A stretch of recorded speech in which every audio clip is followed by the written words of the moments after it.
Class 9 Biology. Good morning, students. Welcome back to the audio video classes after a long time in the COVID-19 situation. Stay home, stay safe. Still, we have to continue all the things, including study.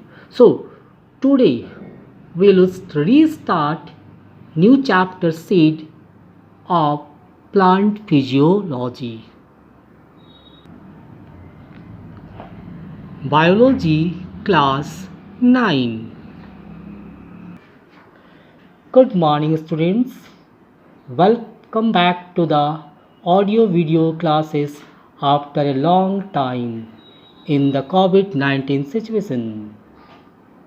Stay home, stay safe, but still we have to continue all the activities including study. So today we'll restart new chapter seed of plant physiology. So seed structure and germination. So what is seed? It is the ripened or developed ovule. So what is ovule?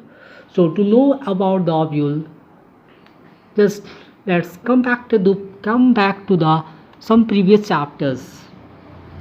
So when we discussed about the reproductive parts of a flower, the female part, also known as pistil, consists of three parts: stigma, style, and ovary. Ovary encloses seed. So during the development, ovary develops into the fruit and ovule develops into the seed.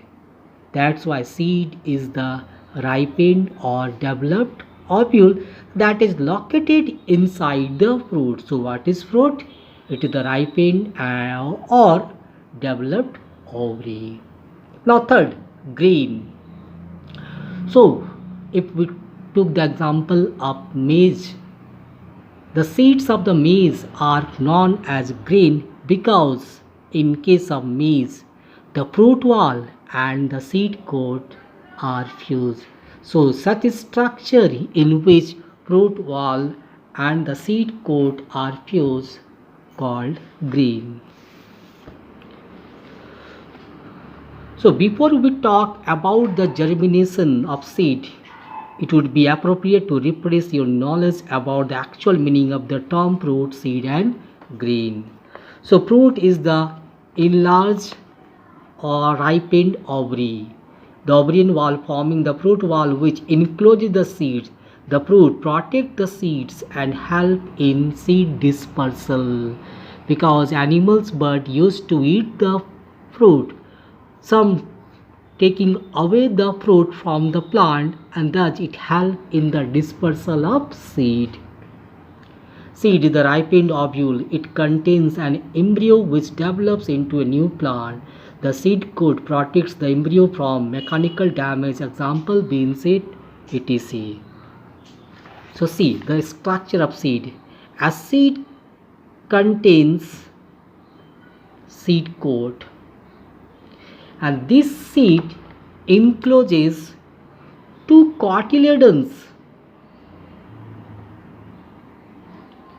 and these two cotyledons are fused each other with a small structure called embryo.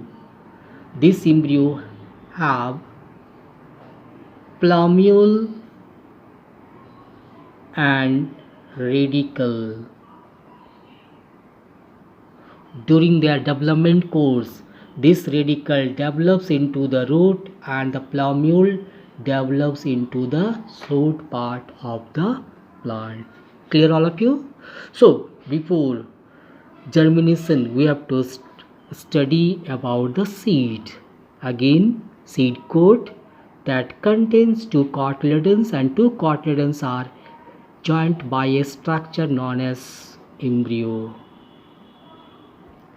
This embryo have one plumule and radicle. During the development course, radicle develops into the root and plumule develops into the shoot part. More about seed. It is a mature ovule after fertilization and contains a tiny living plant because embryo is considered as the living plant. A small plant, little plant, develop from the fused sperm nucleus and the egg nucleus. The embryo consists of a radicle, future root, plumule, future shoot, and cotyledons. Cotyledons are the stored food. The embryo remains an inactive, dormant state, but upon exposure to favorable condition, it germinates. Means when this seed when this seed is provided with suitable conditions like water or moisture, oxygen, and sufficient or optimal temperature, this embryo develops into a little plant. The seed may also contain endosperm, which is the food material for the nourishment of the embryo during germination. So, if we discuss about the monocot seed like maize grain contain one additional structure called endosperm. This endosperm is nothing but stored food that provide nourishment to the developing embryo. In case of dicot, in the development period, endosperm is completely utilized. So, dicot seeds are generally known as non-endospermic seed, where maize grain or monocot seeds are known as endospermic seed that is formed during their embryonic development process. And here in the maize grain, endosperm is persisted. So the seed can withstand unfavorable condition of temperature, drought, etc. because they are in their inactive period. The inactive period is also known as dormancy. On getting suitable condition, they soon germinate. Now classification and structure of seed. Seed vary in size. Some are so small that they are barely visible to the naked eye. Example poppy seed, strawberry seed. Some are quite large, mango, plum, etc. Largest are the coconut and double coconut. The size, shape and structure of seeds of different plants vary considerably, but the basic structure of most seeds is the same. Now types of seed on the basis of endosperm.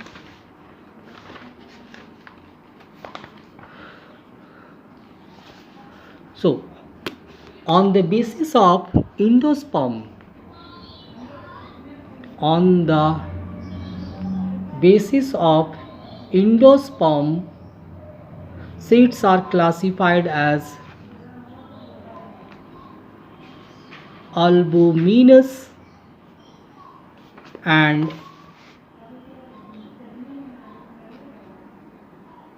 ex-albuminous.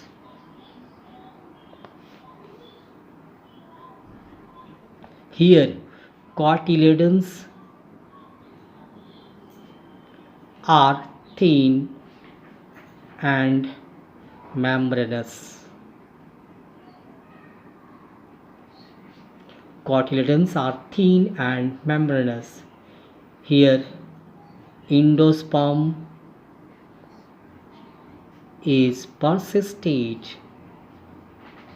Must remember, endosperm is formed during their embryonic development. Some completely utilize, some cannot. So, in that situation, endosperm is persisted. So, here in albuminous seed, endosperm is persisted. Hence, it is called albuminous seeds. The examples are, in case of monocot, cereals, millets, etc. In case of dicots, poppy seeds are the example of albuminous seed. But in X albuminous, cotyledons becomes thick because in X albuminous endosperm is completely utilized, so your cotyledons will provide food and for that reason cotyledons store food and becomes thick due to storage of food. Example, in case of monocot, examples are orchids, etc.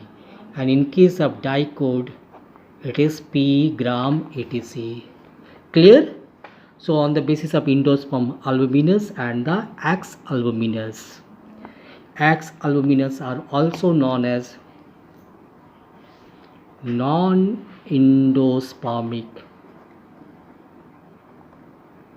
Here it is endospermic. Clear? Now come to next. Broadly, the seeds are of two kinds, monocotyledons and the dicotyledons. In monocotyledon seed, it contains single cotyledons. Here cotyledons are known as scutellum. Example, maize grasses. In dicot, here di means two cotyledons. Example, pea, gram, bean. If you remove gently the seed coat, you will see there are two semicircle structure. That semicircle structures are called semi-sphered structures are called cotyledons. Now come to the bean seed.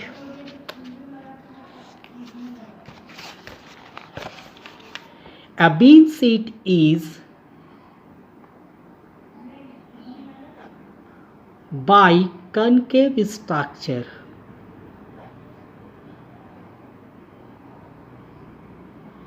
Biconcave structure. This is the concave side and this is the convex side. Now on the concave side, what we will find? A mark called hilum.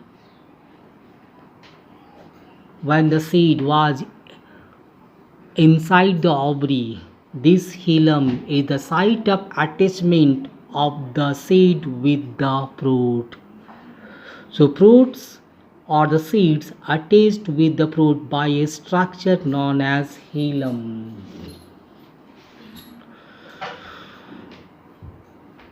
When we separate both the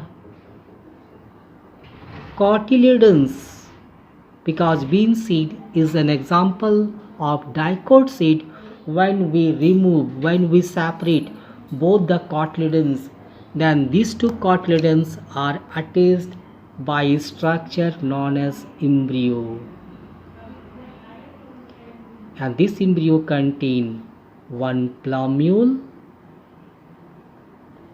and radicle, and the seed coat consists of two layers. Seed coat consists of two layers, outer testa and inner tegmen. Testa is thick, this is outer testa thick layer, and tegmen is inner thin layer. Getting all of you? Testa is outer thick and the tegmen is thin layer. And here these two structures are known as cotyledons. Clear?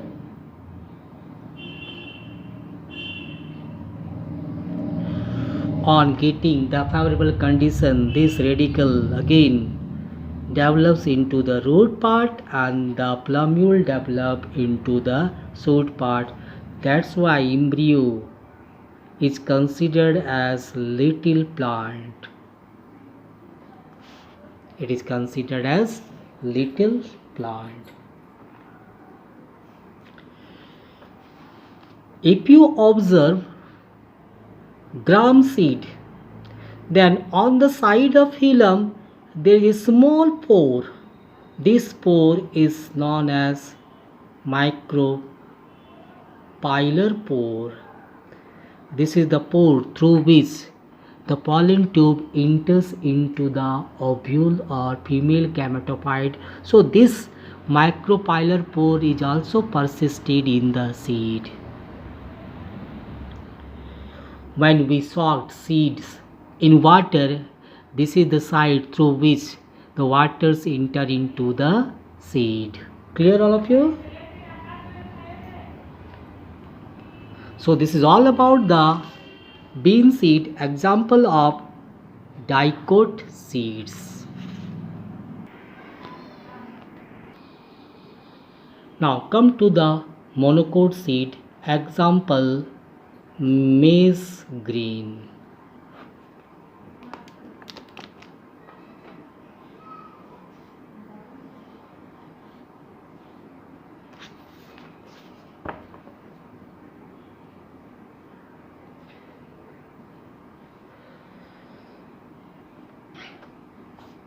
So this is the wall. This monocot seed contain endosperm because maize grain is the example of endospermic seed. But the endosperm is enclosed inside a protein layer called aleurone layer. So aleurone is made by protein that encloses endosperm.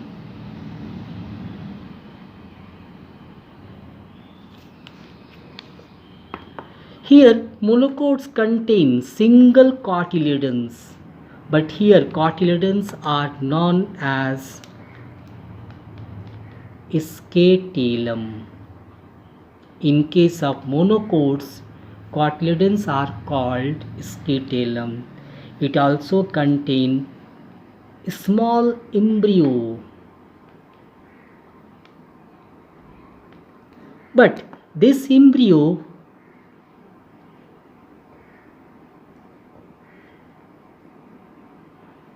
is covered by two protective sheaths called coleoptile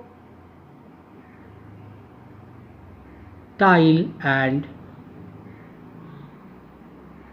coryza. This embryo again contains plumule and a radicle.